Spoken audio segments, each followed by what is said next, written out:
Hey YouTube, This is Val, and this is Andrew, and today we're going to talk about how we met. and our first date. Yeah, so let's get to it. Let's get to it. So I guess we should put it in context first. I think I was between my junior and senior year of college. You were between your junior and senior of college as well, right? Yeah, we were both Well, taking yeah. summer classes. Taking summer classes. Yeah. We both taken a full load, and it was a British literature class, Yes, romantic literature after the 1840s. he remembers. I remember. And it started at 8 a.m. And I think we both have a very different perspective on what the story was. Yes. Of how we met. Like, for me, it was a last minute class. I think I was enrolled in another class and I had to drop it because I think it canceled or something, and this was the only one that could fit in my schedule. I didn't know that. You didn't know that? I didn't know that. Well, that's what happened. And I was like, oh man, it's 8 o'clock. I'm not a morning person. Like, I hate waking up early to go and do stuff. I just hate it. So I just did not. I just did not want to be there, honestly. But, I made it to class 5 minutes late, and I just, I walked in. What else can you do when you're late? You just walk in, and then I see, like, everyone stops, the professor, all the students, all eyes on me. I'm like, am I like half an hour late or something? It's just 5 minutes. You were 5 minutes late to the first class. It's not like that big of a deal. Anyways, so that's her deal, and from my perspective, I was probably there. I'm very much a morning person. I get up early even when I don't have to go to work. So I was probably there 15 minutes early. Everything like that. That's just my kind of personality. And so I see this beautiful woman walk into the room, and she had the gall to sit in the front row of the class. Walk in 5 minutes late and sit in the front of the class. Seat.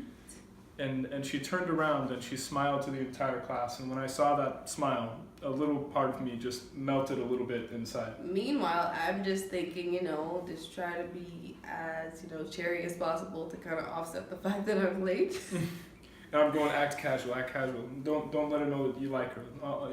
And so that was the first day. And I don't think we actually talked on that first day of class. No, I don't think No. so. I didn't even honestly notice Andrew specifically on that day. I just saw a class of students. Yeah. So. But a couple days later, we had group work, and it happened. So she was sitting in the row in front of me. So she she was sitting in the front row, and I was sitting 3 or 4 seats back. Group work, we worked in groups of 3 or 4, so we all got together. And I remember we worked together for about an hour, and I spent that whole hour trying to make Valdine laugh. What kind of joke can I make? And it worked, I promise you. I cannot remember the joke. I must have said some really corny, some really good joke. I have no idea what it was, but he made me laugh. I can't remember what it was either, but I know I made you laugh. And at that point I realized, hey, maybe I can. So anyways, I kept making her laugh, and then a couple days later I had this idea in my head. It was a great idea. It was a beautiful idea. I said, wait, I noticed that I had the book for class, and Valdine, she didn't have the book for class yet. Because of course I don't buy a book unless I have to.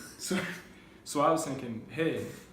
And so I caught up with her after class, and I said, hey, Valdine, I noticed you didn't have your book for class, so maybe if you give me your number, I can share my book with you.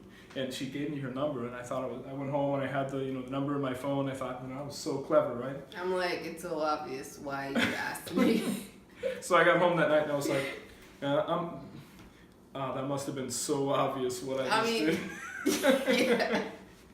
So that was a Friday, and so that I got her number, and I spent the whole weekend thinking, should I call her? Should I not call her? Should I call her?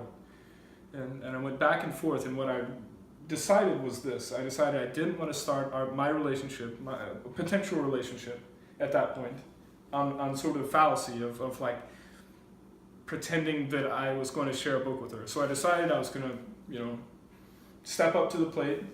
And on that Monday morning, I went up to her in person and I asked her out. And it was very nervous, oh hey, would you maybe, could you Maybe, would you I want think you to go out stuttered a with little me? bit. Yeah. You think I did? Did I?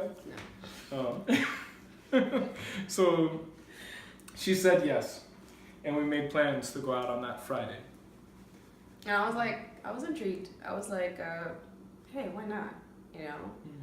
So I was like, hey, I've never dated a redhead before. So, Let's give it a try. So, what I wasn't expecting was around, I think it was Wednesday or Thursday, she texted me and she said, oh, by the way, Andrew, sorry, I forgot. I have to work on Friday. And oh my goodness, this sent me into a panic because what does that sound like to me? On my side, I think, sounds like I'm blowing him off. oh, sorry, I just have to work. And it sounds like she just didn't want to tell me in person that she didn't want to go on a date. So I text furiously and like, what's going on? Like, it's all right. No problem. He's already like dejected. I'm already like moving on because I don't want to realize admit to my feelings or whatever it was. Yeah. And she said, no, I still want to go on a date. I seriously have to work. I just have to work till noon, so we can't go on a date till afternoon. So it turned out that was perfect. I lived about a half mile away from the university campus where she was working. So I walked and I picked her up from the university campus when she got done around noon. And we walked from there to a Greek restaurant there in downtown Houston. Nico. I think it's Nikos, yeah. And we got gyros and we sat down there. It's in a park. It's like a little... what is it called? It's called Market Market Square Park. Yeah. And we sat there and we had our lunch and I think we watched the dogs play and everything like that and we talked. And that's what we did for hours. We did talked. for hours. We sat in the park and we talked. I think it was like a 12-hour date. 12 hours, yeah. Our first date was 12 hours long. It's crazy. Yeah. And we just sat there and we talked about so many different things, not just about ourselves, but about life and, just society and obscure things and the meaning of the universe. I mean, we just talked about the most random things ever, but it was so interesting and it was so refreshing and it was so comfortable. Like, I felt very comfortable just being able to talk to him and, with no apprehension, and that easiness, that feeling was what, attracted me to him. Like, it was just very easy of me to talk to. I never felt like I had to put up like a barrier.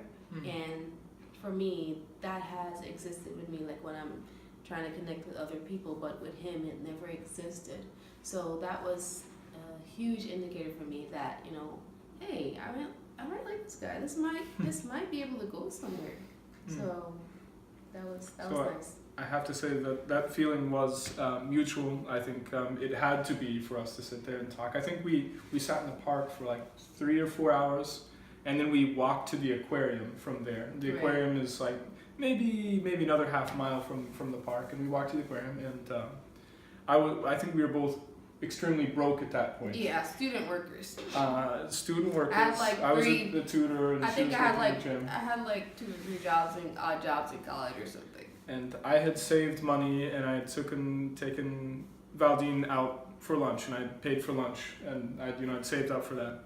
So when we got to the aquarium, we couldn't pay for any of all the expensive rides. the expensive rides. I don't know. They're probably like $5 or something, $10. But at the time, that was a huge amount of money. So we just looked at all the free exhibits and we walked around. We didn't do the Ferris wheel. We didn't do any of the tours. Right. We didn't get any more food. No, but that wasn't even important. Yeah. Like, we just spent most of the time talking to each other and just feeling very comfortable, with our interactions. And that was just like the most important thing for me, and I know it was for him too. And I think our first date really, set the bar. Set the tone. Yeah, set the tone. So then from there we walked back to that same park, and this was probably like 8 hours into a date, right? And so we're like, but neither of us is tired. It's not like we like had forced this to be a 12-hour date. Right. We didn't even realize the time went by so, like, I was just like, oh my God, it is so late. Like, my family's gonna be so pissed at me that I'm coming home, because I didn't expect to be like out this late, and I didn't tell them I was gonna be back like that late. So I was just like But honestly, I just didn't realize that it was like so late. But time goes But I by when convinced you're her. having I said, fun. how about we go back to that restaurant and get some dessert? So we went back to that restaurant and we bought a rice pudding, and I got her a rice pudding, and she shared that rice pudding with me. She said, Andrew, you're very lucky. I don't usually share my rice pudding with anyone. And I knew that I was very lucky at that moment. Yeah, I don't share. She gave me a spoonful of rice pudding. And that was our first date. And I think afterwards, I think we both went home and Googled like 12-hour date. Yeah, And I think you we can Google both did 12-hour that. date. Because we're secret nerds. Yeah, you know? both of us. That's part of the charm, I guess, Yeah. that we share.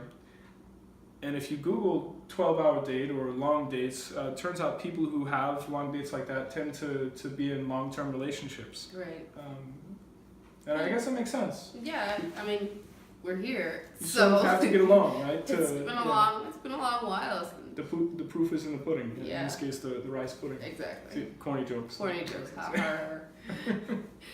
Anyways, but that's the story, and I think the next video, I think someone asked about how to balance medical school Mm. and family life, or medical school and relationships. Oh, that's a tough one. That'll be a tough one. Is this someone who's personally going into They medical said school? they're gonna apply to medical school in like a couple of years. They intend to. So they wanted to know like their perspective. So that would be, we really have to like really Yeah. structure that video in. Yeah. I think it's all about how you structure your life. in fact. Yeah. Well, we can get into that at that video. Yeah, we can get into that, but that will be the subject of our next video. So again, thanks for tuning in, and I'm Val, I'm Andrew. and please subscribe, like, share, and we'll see you later. All right. Bye, YouTube. Bye, YouTube. Hello, YouTube.